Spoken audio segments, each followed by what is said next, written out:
નમસ્કાર મિત્રો, સ્વાગત છે તમારું અમારી YouTube channel Gujarat jobs and ન્યૂઝમાં. મિત્રો, રાજ્ય સરકાર દ્વારા એક મહત્વના સમાચાર પેન્શનરો માટે આપવામાં આવી રહ્યા છે. પેન્શનરોના પેન્શનની રકમમાં વધારો કરવામાં આવ્યો છે. શિક્ષણ મંત્રી દ્વારા પણ સંકેત આપ્યા છે. તો રાજ્ય સરકારે ટૂંક જ સમયમાં વૃદ્ધો, અપંગો, ખેડૂતો અને વિધવાઓ માટે સામાજિક સુરક્ષા પેન્શન યોજના હેઠળ ઉપલબ્ધ પેન્શનની રકમ વધારવાનું આયોજન કરી રહી છે. એક પ્રેસ કોન્ફરન્સમાં શિક્ષણ મંત્રી મદન દિલાવરે આ વાતનો સંકેત પણ આપ્યો છે.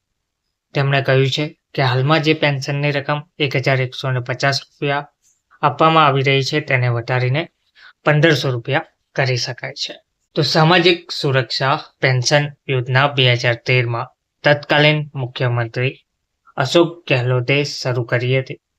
ત્યાર પછી પેન્શનની રકમ ₹500 પ્રતિમાસ નક્કી કરવામાં આવી હતી.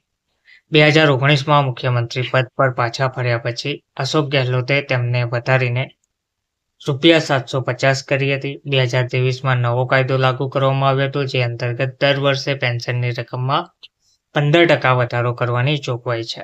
તો હાલમાં આ યોજનાના 90 લાખથી વધુ લાભાર્થીઓ છે. તો મુખ્યમંત્રી ભજનલાલ શર્માએ 1 એપ્રિલ 2024ના રોજ પેન્શનની રકમ વધારીને 1150 કરવાની જાહેરાત કરી હતી. 27 જૂન 2024ના રોજ આ રકમ તમામ લાભાર્થીઓના ખાતામાં સીધી ટ્રાન્સફર કરવામાં આવી હતી.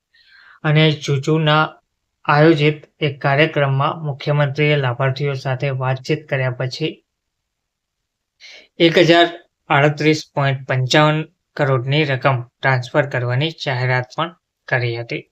ધન્યવાદ.